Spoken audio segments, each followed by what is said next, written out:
I mean, we played a lot of energy. They ran zone the whole quarter, which took the flow out of it a little bit, and they did it in the Bay, which was we kind of knew we were prepared for it, but had some contested looks that were tough, a couple turnovers that were tough that killed momentum. Just a tough way to finish. We are not a moral victory team by any stretch, but I can clearly say we played better tonight. Just got to keep building on that to get ourselves back on the right track.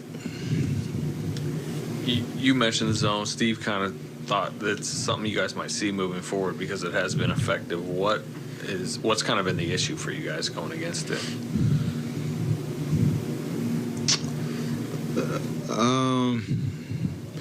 I mean, it's designed to take you out of your patterns, to make you take shots you're not really as comfortable with because it's not out of your normal, offense. But, you have to put a lineup out there that's kind of predicated on shooting just to make sure you have the right spacing and just be decisive with what you're trying to do. I want to say the last 5 minutes, especially down in crunch time, you don't want to settle for the first open look, but sometimes in the zone, that's the good look. And that's obviously why they run it, because they want you to have to make a decision on quick shot versus best shot and then playing the shot clock. So with reps, we'll obviously get better at it, but they do have personnel, too, that can, put Jimmy at the top. He's pretty long and athletic to cover a lot of space. Steph, both Draymond and Coach Kerr mentioned that there was a lack of stops in the fourth quarter, and they kind of credit that to the result of tonight. How do you guys patch up this lack of stops and perhaps a lack on defense earlier on in the season so it doesn't grow into a problem moving forward? Just, try to have better possessions on offense first. And, we had a couple turnovers that led to open threes.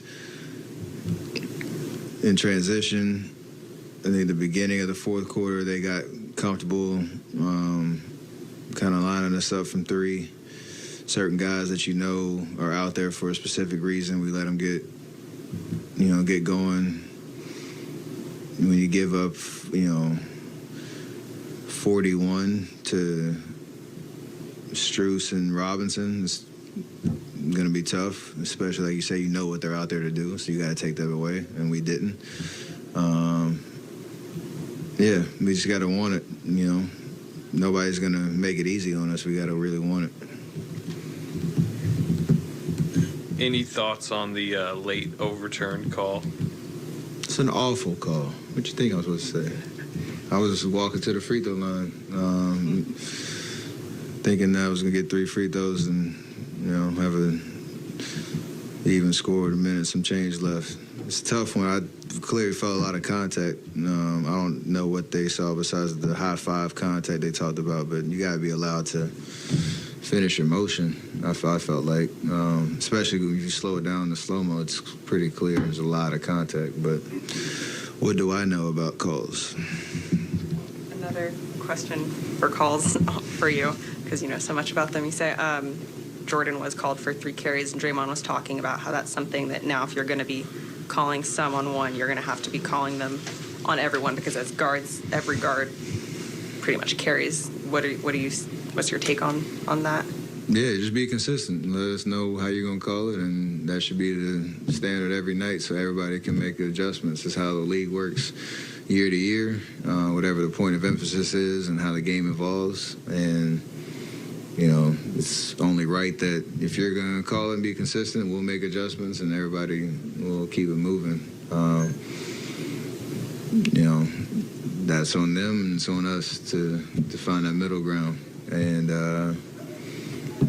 just seemed like there's going to be a little bit of an example made tonight, especially certain calls out in the open when that really impact the game much. I do get, there are some that are pretty blatant and they're going to call them.